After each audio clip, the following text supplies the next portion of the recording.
that brings me to your personal relationship with religion or where you grew up. Now, Pakistan and Qatar have very different way of celebrating religion, right?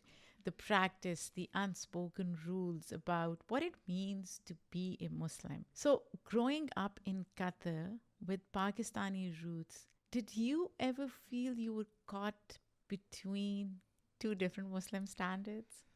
It's actually funny because your show is about immigration. I think people in Qatar occupy a very unique liminal sphere of immigration, which is not even immigration. It's just the migrant life. I guess there's an interesting difference between growing up as like an immigrant in a place like the US and growing up in Qatar. Because in the US, there's this struggle between assimilation with American culture versus kind of maintaining the roots of your identity of like where your parents came from or where you originally came from. In Qatar, there isn't any assimilation at all. So like when you grew up in Qatar, like residency in Qatar is derived from like how long your like I don't even know. Like I think it's actually based on like whoever was there when the country was founded, and those are the Oh, locals. So I am not a Qatari national. I am a Pakistani. So I grew up in Qatar. I was born and raised there, but I grew up with a very clear idea that I'm from Pakistan, that my parents are from Pakistan, my grandparents are from Pakistan. Generations of my family has lived in Pakistan, India, South Asia for like the longest time. So I think growing up for my parents, it was always very clear that like, just remember you're Pakistani. So there wasn't that dilemma of like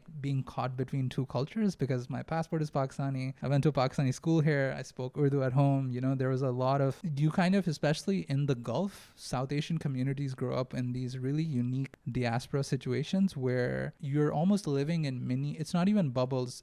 It's that the majority of the people around you are actually like Qatar, for example, it's 90% immigrants, right, or migrants. And so most of the people around me have always been South Asians, Egyptians, Palestinians, and you often kind of live in this atmosphere where you don't recognize as much of a difference when you go back home to Pakistan, because I think for our parents there was always an active effort to make sure that the kids spoke Urdu, so that we might have to leave Qatar at any time because it's always an impermanence.